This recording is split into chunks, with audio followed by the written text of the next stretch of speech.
Welcome to Guide Guru. We hope this video helps. You begin by creating the curve and an accompanying path.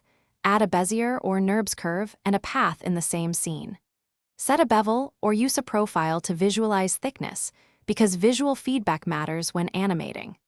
Once done, tweak resolution U and set per control point radius to control spacing. This affects deformation and speed. Make sure to apply transforms and set origin points so your animation uses predictable pivot and avoids accidental offsets during keyframing. Now you shift focus to motion. Animate control points directly or create shape keys and hook modifiers to target specific handles. Keyframe those influences because they drive precise motion.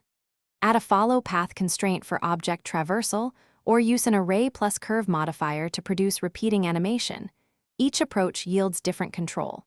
Once you have keys, open the graph editor and adjust interpolation and F-curve handles to smooth timing. This is where you craft believable easing and control, perceived velocity over the curve.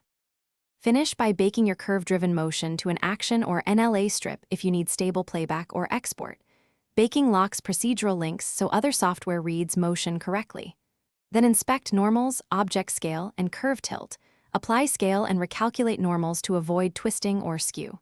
If timing feels off, edit F-curves or add a time remapping modifier to retime without rekeying.